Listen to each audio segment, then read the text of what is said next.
The Eagles are on a crash course to firing Nick Sirianni, much like we just talked about last week with the Saints and Dennis Allen. But the difference is that we know Howie Roseman plays 0 games. And, before I get into it, are you buying or selling this, Hunter? I mean, I'm buying. I think he's all but fired at this point. Yeah, so again, let's kind of just get into the history here. Let's get into some facts. Obviously, I want to start with the history of childish tirades and bad public optics that Nick Sirianni attracts, because that's where we're at nowadays. And we've talked about these before, so I don't want to beat a dead horse, but let's kind of do some quick history lesson here, right? Well, most recently, again, I don't want to go too far back, but let's just start with the ones that are fresh in memory, right? We have the whole Chiefs after losing to them in the Super Bowl. I can't hear you now, Chiefs fans. And I would say, just name me one other coach in the entire history of the league that would do that on camera. I can't think of one. There's been multiple instances where he chirps fans on camera, whether it's the opposing fans, his own fans. And then this past week, chirping, because that's the thing is I don't want to harp on the past too much. I kind of want to harp on the fact that this is still the Dude, present. doing it Chirping against your the Browns. own fans against the you You already won said by it. 4. You won by 4 points. And they barely won. It was like this wasn't like it wasn't like no, it was like you literally scraped by. This wasn't like we were like, oh no, the score wasn't a reflection of the game. Like, no, the score was definitely a reflection of the game. And so again, that's just one point. That's just the public optics. That's just the reality that number two, it's not even a point I have listed. Philly fans are no bullshit. Philly fans are like and everything. I don't think there's one Eagles fan that's not on board with what I'm saying. I'm pretty sure we're at the point where even Eagles fans are all the way on board with the fact that this dude acts like a child. I'm not going to sit here and call him any names or anything. I'm going to just say that he acts like a child. So let's move on to the next thing. We already talked about it, but just to reemphasize, Howie Roseman does not care what you've done for him in the past. He does not care that you won him an NFC championship in 2022. He appreciates it, but he does not care about it nowadays. And it's not going into the fact that he's going to consider keeping you on board. Again, he already showed us this with Doug Peterson, right? I'm sure he loves Doug forever and he appreciates him, but it wasn't any reason he was going to keep him in the door longer than he had to. Howie understands that success is not something that you had in the past. It's something you either have or don't in the present moment. He's not going to sit here and reflect on what you've already done, which is what every good GM in the league should start doing. And most GMs aren't even, they don't, I don't know. Howie Roseman is the identity of what a good GM needs to be, right? Proactive, not reactionary, getting ahead of the game. So we know that he's not going to sit around and bullshit. Yeah, I'm sure it's already very much on his radar that he very likely is going to have to make a change to head coach sometime sooner than later. And let me be clear about this too. I don't even know if it would take to the end of the season. If we get to a point where the Eagles are squarely out of playoff contention or they go on a big losing streak here in the middle of the year, I have almost no doubt that he would just say, get the fuck out of this building immediately. And I don't care what it is. I'll find somebody within the building already to promote to the position.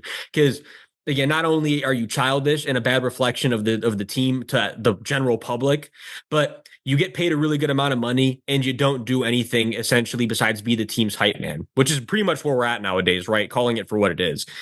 So all 3 wins this year, Hunter, under 1 touchdown in score differential versus the Packers. But again, week 1 in Brazil, kind of an anomaly game. People don't have film on you yet. You're in a foreign country. Anything can happen, it was right? raining. The field was shit. People were sliding all over. Coverage is getting blown. Like, Yeah, like it's kind of like that one is like anything could have happened. Anything could have happened, right?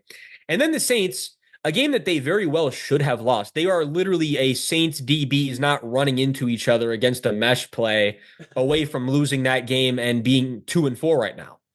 And then also we all the Browns again, and you're also the Browns not shitting the bed and having a bunch of penalties in the red zone and throwing the game away.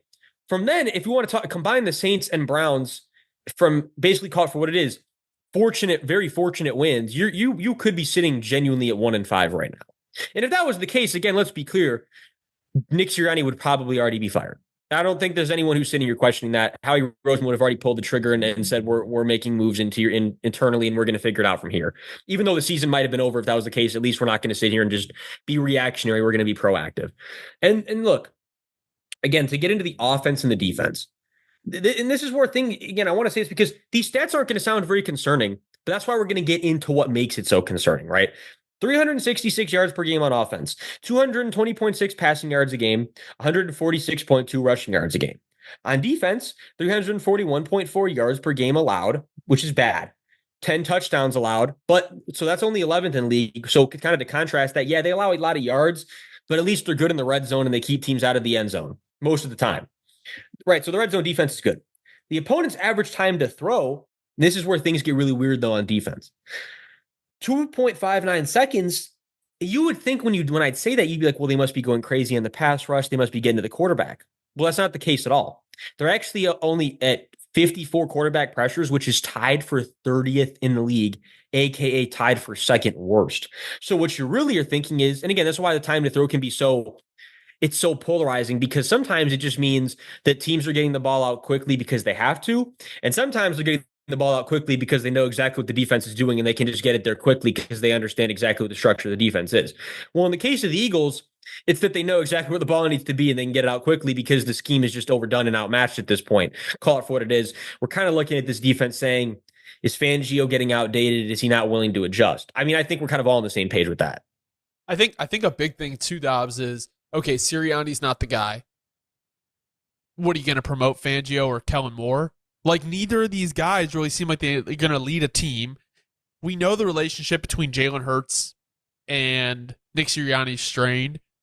You have A.J. Brown in there, right? You have Devonta Smith. You have Saquon Barkley. You have a really good line. The offense, and this kind of goes to your next point, is this team is way too talented to be winning games like this.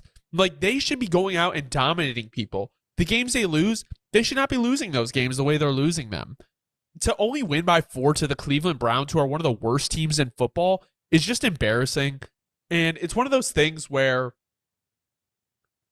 it feels like if you got the coaching right, you could turn this team around like no problem. I mean, Sirianni really seems like the biggest problem here. And yes, Jalen Hurts has been underperforming, but we know how well he played when they had Shane Steichen. We know how well they played when they had Jonathan Gannon. So we know good coaching can greatly improve this team. No, and that's why I've harped on it for so long, and I'm going to get, because I still have another point left I want to get to, but I'm going to get to this one first because, again, I want to be clear why I harp on this. And again, this is why I don't like market him to any other team besides the Eagles, because at this point, and I'm talking about Belichick, I don't know a ton of teams that Belichick would necessarily fit on. But what I do know is this. A team like the Eagles is a prime case study of how sometimes, and not even sometimes, this is the thing. When you have all the talent in place, Hunter, it's not like we need a cheerleader. We need a hype man. It's the opposite. You need a guy who's going to keep everybody grounded. You need a guy who's going to keep everybody accountable. It's the complete opposite of what Nick Sirianni is. Belichick would come in here not gassing anyone up, not constantly reiterating how talented they are. Because you understand you have the talent. We're not going to sit here and put ourselves on a pedestal. We're going to sit here and affirm every week that we need expectations. I mean, we need to deliver on expectations, because when you're this loaded, there's no point in being a cheerleader. That's what you do when you have a bad roster. That's like, you get what I'm saying here, Hunter? Like, the dynamic is so the opposite of what it needs to be for the Eagles, because with all this talent in the building, you need someone that keeps everyone grounded. It's the complete opposite of what Nick Sirianni is. That's why, in my opinion, Belichick is the coach for the Eagles. I'm not kidding. Agree. If I'm Sirianni, to your point, Hunter, I don't care how unorthodox and impractical and just ridiculous it sounds right now. If Sirianni loses this upcoming week, I am quite literally firing the man on the spot and telling Belichick, I do not care that you haven't been here for anything. I don't care. Come in immediately and help me try to get this team to the promised land like our fans deserve, like I deserve, for giving us this roster and putting us in this position. Because, to your point, no, I don't have faith in Kellen Moore. I absolutely don't have faith in Vic Fangio as a head coach. We've already seen the writing on the wall with that over the however many years ago that was. And it's like, I'm sorry. If you get Belichick in the building, I do not care. I do not care. Things will look better than they do now. That is 100% reality. And again, it's not likely going to happen this year. I know that's like a pipe dream, but it has to happen next year. If you're Howie Roseman, you need to be on the phone with Bill Belichick the second that this team gets eliminated, either from the playoffs or from regular season contention. And I think that, unfortunately, we're heading towards it being, at this point, it looks like it could actually be regular season contention, despite the fact that somehow how talented this roster is. It makes zero sense. And so that's why I want to close out with this, and I'm going to let you go from here, Hunter, because I've been like stealing the mic here a bunch. But all things considered, it's kind of like, what is the problem? To narrow it down to one point, because we talked about the stats aren't that bad. What's the problem? The problem is that Nick Sirianni is so determined to never change his identity and go for these 4th and 4s, 4th and 5s, 4th and 3 all the time. And they piss away so many possessions where you could have either punted to put the other team in a really bad field position, or you could have kicked the field goal to put points on the board. And all that type of stuff is Sirianni's decision making. He is not a good decision maker at this point. It looked really good in 2022 when teams didn't have a beat on it and nobody was prepared for everything that you had coming. Now people got the film on you. They know what you like to do in those situations. It doesn't look the same this year. So yeah, bottom line, I'm gonna let you go from here and I'm gonna let you close out. This team, like we've already reiterated multiple times, they are way too talented to not be a dominant football team. With the way they're playing, the Eagles do not have a favorable schedule going forward. They play the Giants next week, who I could see them losing to, honestly. Then they play the Bengals. We know what their offense looks like. You could take one against the Jags. You got the Cowboys, the Commanders, the Rams, the Ravens, the Panthers, who you should beat, the Steelers, the Commanders, the Cowboys, and the Giants again. The issue is that they have a lot of divisional games left, and I don't know. There's not any sure wins in any of those games. Outside of playing the Panthers and the Jaguars, every game is a toss-up to me. It really is. Like, I don't know what they can do. And, I mean, is this an Eagles team that finishes a game under 500? I think that is possible. And that is, with the way this team is constructed, that should not even be a consideration. With the way the Cowboys are playing, with how bad on paper the Commanders are, with how weak the Giants can be at times, you should be running away with the NFC East. And the fact that you are in contention to lose to a team like the Commanders, to lose to a team like the Giants, is incredibly concerning. So, I don't know. Yeah, we hit all the bases today. Yeah. If you don't know ball, want to know ball, be sure to subscribe, leave a like, let us know in the comments if you think the Philadelphia Eagles are going to fire Nick Sirianni mid-season, or even wait till the end of the year, or if he'll be there next year.